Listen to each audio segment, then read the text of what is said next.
En eso estamos. En la radio. De la calle. De 10 a 13. En eso estamos. Transitando la mañana.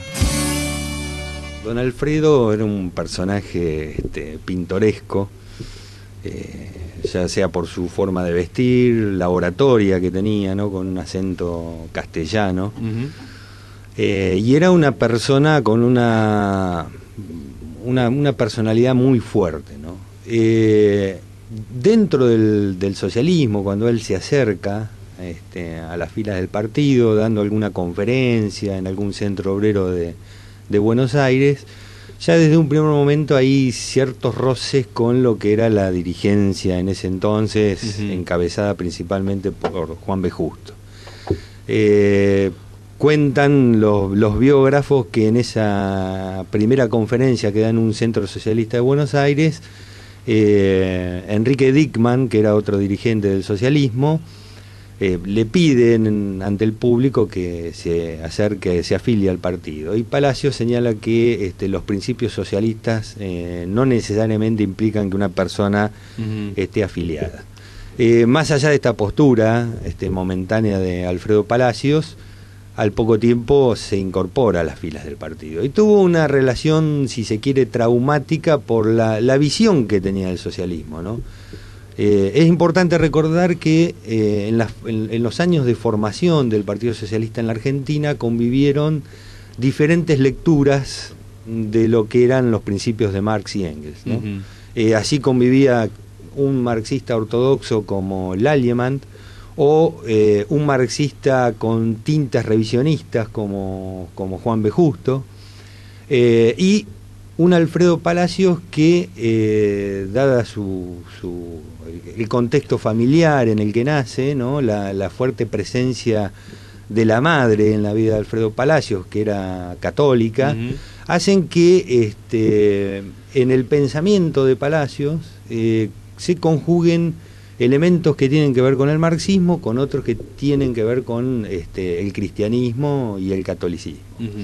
Y tiene una perspectiva de lo que es el socialismo, no tan marcadamente internacionalista como tenían la mayoría de los referentes partidarios, sino con algún acento en la cuestión nacional, y posteriormente, ya en la década del 20, con un fuerte acento en lo que es el latinoamericanismo, ¿no? Hay que recordar que en la década del 20, aparte de ser un difusor de los principios de la reforma universitaria del 18, Alfredo Palacios va a ser presidente de la Unión Latinoamericana, que era, digamos, un grupo de intelectuales y de políticos que pretendían reafirmar a nivel latinoamericano la importancia de la unidad de todos los países latinoamericanos. Bueno, ahí también convive con Manuel Ugarte, ¿no? Y posteriormente también reaparece José Ingenieros. En esa época, ¿cuál era la incidencia del socialismo en el país? Y era muy importante, ¿no? Hasta la irrupción del fenómeno o de lo que es el movimiento peronista, la presencia política del Partido Socialista en Argentina era muy importante, no solamente en la ciudad de Buenos Aires, sino también en algunos otros puntos del interior de la provincia de Buenos Aires. En general, digamos, hay una importante presencia del partido en todo lo que era la región pampeana, que estaba vinculada a los mercados externos, pero también alguna presencia en los territorios nacionales, como puede ser Neuquén. En la provincia de Mendoza también era importante la presencia. Y sobre todo, debido a la formación que tenía la dirigencia socialista a principios del siglo XX, el partido también en cierta medida se convirtió en un faro para el resto de los países latinoamericanos, ¿no? Es decir, algunos historiadores han destacado la correspondencia que mantenía Juan B. Justo con sindicalistas de Brasil, de Puerto Rico, de Cuba, de Colombia. No hay que olvidar que Luis Recabarren, que después va a ser un referente importante de la izquierda en Chile, pasa por las filas del Partido Socialista.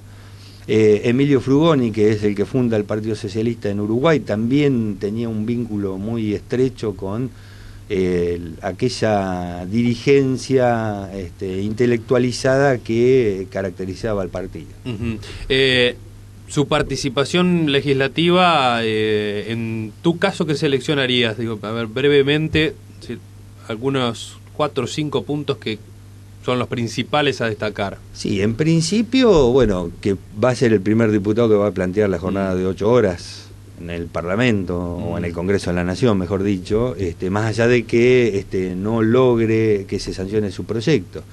Sí hubo por ahí un proyecto importante que fue también inicial, ¿no? Por eso se habla que Palacios en alguna medida es el fundador del nuevo derecho en Argentina, o del derecho laboral, que tiene que ver con el descanso dominical, aunque cuando se aprueba la ley en su primer mandato como diputado se hace solamente extensiva a la capital federal, y excluye al servicio doméstico, ¿no? Después Palacio, en sus otras participaciones como legislador, tanto como diputado y senador, intenta que ese descanso dominical se extienda al resto del país.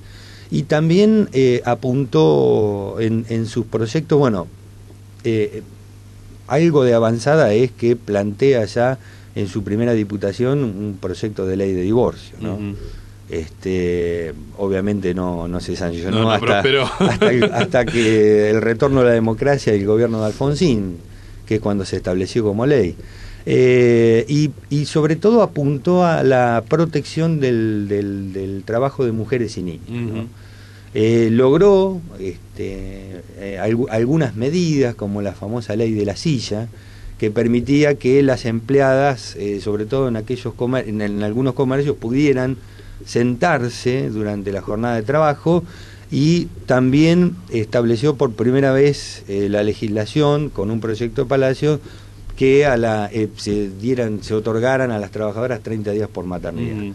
Obviamente que esto se aplicó a medias, no en todos los lugares, generalmente se circunscribe a Capital Federal. Digamos que también apuntó a lo que tenía que ver con los accidentes de trabajo, ¿no? Con la salud de los trabajadores,